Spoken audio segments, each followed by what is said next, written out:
right, YouTube. I had to paint these pieces 3 times, man. This car, so far along this journey, this car hasn't really been giving me a lot of problems. I mean, it's giving me problems, but not like this. I had to paint these 2 pieces right here 3 times. 2 simple pieces, man, 3 times. I'm gonna go ahead and post a video of my failures so everyone else can see that none of this stuff is magic. It's not a magic show. Stuff happens. Stuff happens. Chemistry always wins. You can't beat the chemistry. Anyways, let's get into the video. Hope you guys enjoy it. All right, welcome back. Today is Thursday, November 30th, 2023. And a little small project going on today is I'm just gonna paint some miscellaneous parts. So as far as the 60 goes, I got a lot of odds and ends that I need to do, and this is one of them. I need to take some stuff for powder coat. When that comes back from powder coat, I'm gonna be painting some of that stuff. Some of that stuff I'm gonna leave gloss black. So basically I'm having to dig through a bunch of pile parts and stuff, and this is what I came up with for today's project. So we're gonna be painting this green to match the car. It's the Continental faceplate and the rear faceplate. This one, I don't know how I managed to get a nice little scratch. Hopefully that sands out. I have some leftover epoxy from yesterday's project, sealer. So we're gonna see how that works. So when I bought these, I D8'd them down and got them in black epoxy, but I missed some areas. So I think when I spray these, I'm gonna spray them laying flat. Next up, we have the armrest. I don't know, I guess some sort of retainer, but they're red, so we don't want that. So I'm gonna paint those green. Windlace retainers go in the door jamb, paint that green. Fender brackets, and this is a radio delete plate that's in really good shape. It's actually a matching green, however, unfortunately it has a dent. So I don't know how you get a dent in a radio delete plate that mounts to the dash like this. So actually the dent is down low, but I'm still gonna try and put a little skim of filler on it. I don't want to go too heavy because I don't have any 2K primer, so all I have is epoxy. That's today's project. So first order of business is I'm gonna wash these. Wash all these in the sink with Dawn dish soap, red Scotch-Brite, and we're gonna go from there and see how good they clean up. You know, these pieces, I'm not that concerned. You know, we just want them green. You know, the dash delete plate, I do want, you know, to get as nice as possible because that goes on the dash. These are not the end of the world. Just want them green. Of course, the faceplate, we want to get as good as possible. So just kind of know how important these parts are and where they're going to go to see how much effort you need to put in. You know, there's no point in chasing your tail for hours trying to get all this stuff out of here. You know, ideally, if I had a sandblast cabinet, this would be the time to use it, but I don't. So I have to work with what we got. So let me get these things washed up, and I'll bring you guys back. All right, we're back. It's probably been about 2 hours. I couldn't record anything of this process because it was raining so bad, and it was really loud in this room with the rain hitting the steel building. But anyways, what I did was D8 the faceplate and the rear plate with 600. I had to use some 220 and some 400 and then some 600 to get that gouge out and feather it out. So it's a 600, 600, and I'm not sure that these ridges of the way the metal was formed are gonna show up or not. I really wish I had some 2K high build, but I don't. So we're gonna roll the dice. I do have the epoxy mixed up from yesterday, so worst case is that's, you know, goes to waste, but it's gonna go to waste anyways if I don't use it up. So I'm probably gonna double coat this with the sealer just to see. I don't even know if they're gonna show up or not in the finish. I fixed the dents on the radio delete. It's getting loud again. And got these things cleaned up.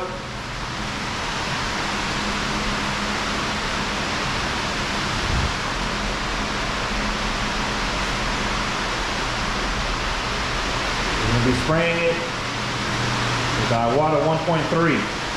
We'll be doing that in the rain, literally. Bring you guys back once they're coated. Well, I blew it. I totally blew it. Epic fail yesterday trying to paint these parts. Lesson learned. I knew better, but I thought I can outsmart the chemistry of these chemicals that we use when we paint, and the chemistry won. So we're gonna have to be repainting some stuff. I'm gonna show all the good and bad. I know a lot of guys watch the channel here. Everything looks, you know, shiny and stuff, and but we do run into issues. Yesterday was the first time for me with this type of issue, mainly because of the humidity. It's 99% humidity. It's still 99%. It's been 99% humidity for 24 hours now. So it's pretty miserable, and it's not in good conditions to paint. So what happened was the base coat blushed. So let me show you guys what I'm talking about. Never mind the dirt nibs, this was just a bad day. But as you can see, the face plates have a haze to them. It's milky looking, and that's due to the high humidity. So fortunately, man, it was raining all day, man. The window leaks here in the shop. Water drips in. I'm basically painting in a swimming pool. Feet got wet, socks got wet, everything's damp, just no window. Anyways, we're gonna fix it. I'm gonna let this sit for a day or two, come back, resand it, recolor, re-clear. These little brackets are okay. These are good. You can get away with that on these small stuff. Little armrest pieces here. That's fine. We can live with that. This piece, when you know, this stuff, this almost don't even count, but that's green. But mainly this faceplate, that's a no-go. That's a no-go on that. This dry. Still leaving a fingerprint, but anyways, I'm gonna bring you guys back once I start to fix these things. It's kind of a bummer. I wasted base coat, wasted about 10 ounces, wasted about 10 ounces of clear. Womp womp, lesson learned. Now, I've painted in high humidity in the past. You know, when you guys watch in the summertime, it's brutally humid. It's 85% humidity, 100 degrees, something crazy like that. But it's never been 99% humidity, 68 degrees. That's something that I haven't tried to paint in until yesterday. So the cooler temperature with high humidity is a no-go. You're gonna get this blushing, milky, whatever you wanna call it. So anyways, enough yakking. Got to get started for the day. I'll bring you guys back once I start to repair these. All right, we're back. It is Monday, I believe, December 4th, 2023. Monday afternoon, about 3 o'clock. I'm gonna see if I can get these two pieces resprayed. As you can see, the clear really dulled. Looks like crap. Much better day, man. Sun is out, no clouds. 73 with 34% humidity. So there's no reason why we shouldn't get a better result. All I'm gonna do is probably knock these nibs down with maybe 400. DA the whole thing, 600, just gonna repaint these two pieces. I have some leftover base, maybe about 4 ounces. Hopefully it's enough just to get 2 coats on, and really maybe 1 on this, at least 2 on this. This is the back side. I'm gonna try and get away without having to seal it. I don't know, hopefully we don't get no funky reaction where we actually have to redo it again. If it was a bigger piece, say a trunk or a hood, then I would seal them again with epoxy and lock it down, then go base on top of that. But since these are small, we're gonna kind of roll the dice. You guys are gonna be experimenting with me, see what we can do. I have an idea for the panel tree on how to hang this. So let me get these things cleaned up, get everything else out of here, bring you guys right back. All right, we're back. All I did was a quick DA of everything down with 600, about 20 minutes worth, and I think we should be all right. Being that these parts are kind of stationary. So I'm gonna be using the same base coat. I have some left over. I don't know if that's enough, but we're gonna see. I don't think it needs a whole lot. Might get away with 1 coat, but I definitely want 2 on the big faceplate. So let me get these sprayed up with base. Bring you guys back. All right, we're back. This is 3 coats later. The first coat I applied still looked kind of milky. I don't know if it was because it was going on top of the sanded clear or not, but second coat cleared up a little bit, and then I actually mixed up some more paint from inside the house, and the third coat improved. So everything's in 3 coats, kind of just dusted it on that radio delete. But this is mainly what I'm concerned with. This little piece right here goes on the back side of the Continental kit. This is the rear faceplate. So you see this front and center, so I'd like to get this pretty good.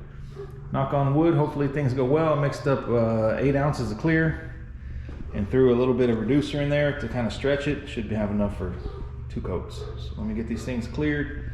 It's cooling off. It's now 70, 33 degrees. When I turn the fan on, it gets a little cooler in here. So get this knocked out, bring you guys back, show you the finished product. All right, well, this is embarrassing. It is Wednesday, December 20th, and it's been, I don't know, probably 2 weeks since I attempted to repaint this, and it was a disaster. I don't know why. I don't know if the reducer in the clear reacted with the old clear or with the base under the clear or something, or it hadn't cured long enough, or I don't know what. But I went to respray this, and as soon as the clear hit the panel, it just started popping all over. And it's not dirt nibs, it's just solvent pop all over the whole thing. This piece too. Look at it, just pimples all around.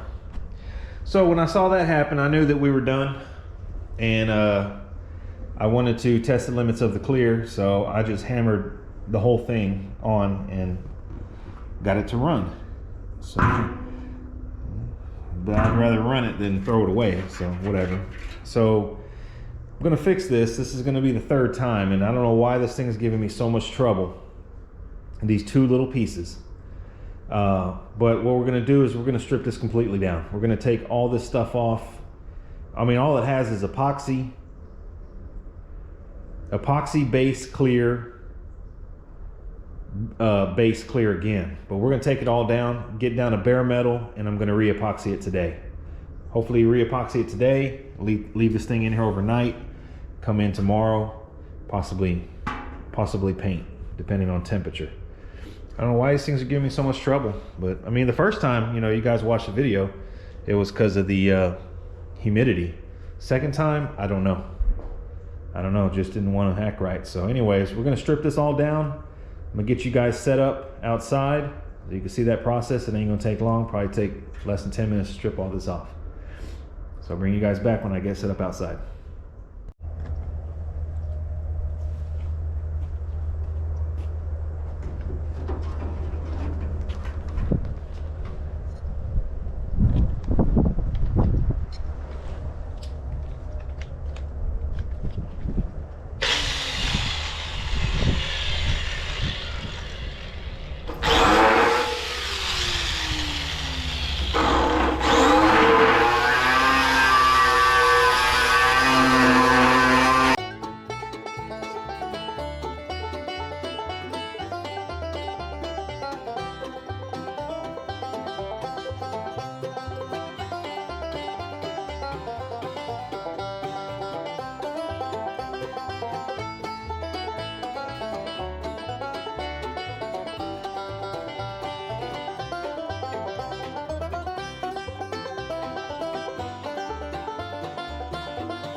All right. That wasn't hard, but it was definitely messier than I anticipated.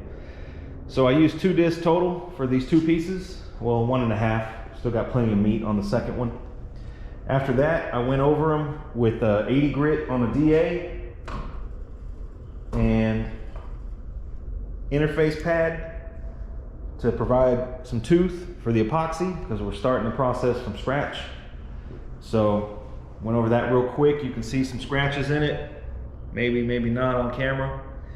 After that, I wiped them down with the wax and grease remover. Well, after that, actually, I washed them with soap and water, Dawn dish soap and water, and a red Scotch-Brite.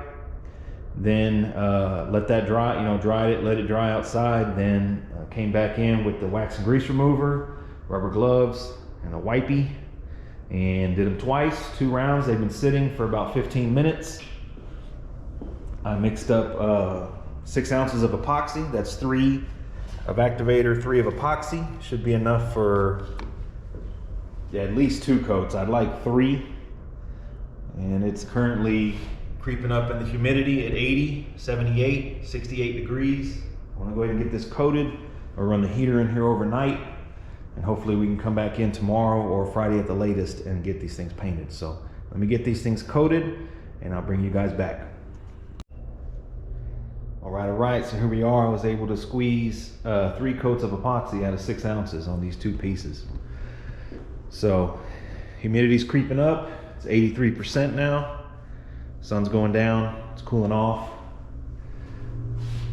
64 degrees. I got my little space heater on, and it should keep the temperature in the low 70s in here. It's gonna warm it up overnight. So hopefully the plan is to come in tomorrow or Friday, scuff this down with some 600, spray a reduced coat, and or not, maybe 600 is good. Go straight to base and clear depending on the weather. So I really want to get this done the 3rd time around. I don't want to screw up again, so I'm not in a rush. It's an epoxy. It can sit for a long time if needed, but I like to get this done. Anyways, bring you guys back once I get some more work in on these pieces. All right, we're back. It's the next day. It's about 3:30 in the afternoon. Heater's been on the whole time. It's 73 degrees in here, 63% humidity. So I think we're okay. All I did was I guide coated this, and I hit it with 800. I don't have any 600. So guide coat, 800 grit, wet, wash it with soap and water, wax and grease removed it down. This one I didn't touch. I did have a little bit of a speck here that I hit with 800 and wiped it. But we're gonna do a little experiment. We're gonna see if there's a difference in the way the base coat lays down on unsanded epoxy, which laid out pretty good, versus 800 grit epoxy. So I'm not worried about the base coat adhering to the unsanded because we're well within the window. It's only the next day, so it's gonna stick just fine. I mixed up about 5 ounces. I'm gonna be spraying 2 coats. And hopefully we base coat it, clear coat it today. Hopefully we fix this issue. We all say a prayer, take a drink, and hope for the best. So let me get the first coat of base mixed up. Let me spray it with the DV1. 16 PSI, about 2 turns on the fluid, maybe 2.5. That's what I usually use. I do have a tack rag for after the base coat. So let me get set up here, bring you guys back once we get it coated. All right, here we are, 3 coats later. Actually 2 on this one piece and 3 on the front faceplate. And honestly, I can't see any difference in the way the base coat laid out on unsanded epoxy sprayed yesterday and 800 grit sanded epoxy. Maybe a very minute difference, but not really. Probably doesn't show up on camera. Anyways, this guy's 3 coats of green. The back faceplate has 2 coats. We're about ready for some clear. I got the heater on here, bumped it up to 72. It was starting to cool off a little bit. Brought it right back up to 72. This space heater really works good, man, for this size room. I think I got this thing at Walmart. I plug it in overnight. It never trips a breaker. Now, you can't run the fans with it, but I've never tripped a breaker. And I run it all night with usually leave 1 light on in here. And this room right here is is 20 long, 15 wide, and I think that's like 11 or something like that. But so basically a 15 by 20 room, and that space heater works perfect, man. Good idea for you guys out there, just to keep it. Now, if it's 35 degrees outside, you know, it's not going to keep up. But if it's in the 40s, you know, low 50s, it'll keep this room at 70 for sure. Anyways, enough of that. I got some clear mixed up. I got 5 ounces of SPI Universal Clear, and I got the activator right here, slow activator. So I wanted to use the Universal, but just go ahead and empty it out. That's all I had in the gallon, so make some room on the shelf. So this mixes 1-to-1, so we're gonna have 10 ounces of clear, which is a bunch. But I mean, this stuff is the clear is probably a year old, so go ahead and get rid of it. Should have enough for 3 coats. So let me get this mixed up. Like I said, it mixes 1-to-1, so 5 ounces of clear, 5 ounces of slow activator. It's a very high solid content. It's probably the highest solid content clear coat out there. Maybe somebody can chime in and prove me wrong. Mixes 1-to-1. No other clear does that I know of. So we're using Universal. So get this. I'm gonna be spraying it with the Iwata Silver Cap 1.4. I'm gonna be using a cup with a vent. I'm not gonna be using the disposable. I'm gonna try and get some good results. I'm gonna be spraying it at about 30 psi. I gotta get my regulator on. So I'm gonna tack it off. I'm gonna get the clear mixed up, glove up, tack it off, spray the first coat of clear, bring you guys back. All right, folks, problem solved. Problem solved. Turned out to be a good day. I was able to get 3 coats out of the 10 ounces, 3 coats in about a 45-minute window, and no runs. 30 psi, 2.5 turns on the fluid on the 1.4 Iwata Silver Cap Universal Clear. A couple little dust nibs, but I've had way worse. So I'm not worried about it. We got one right there. I don't know if the camera's gonna pick it up, but this piece right here, no runs, looking good. It's cooling off. It's 68 degrees in here now. I just turned the heater on. 66. Humidity's going up. So hopefully this little heater right here will catch it back up. Be nice and toasty overnight. Come in the morning and these things will be fine. So hope you guys enjoyed this this process here, man. It's been a journey with these 2 pieces, man. These 2 pieces, but I'm gonna go ahead and post this whole video, beginning to end, man, so everybody can see what we go through. Just none of this stuff is magic. Hope you guys enjoyed it. Stay tuned for more work. Thanks for watching.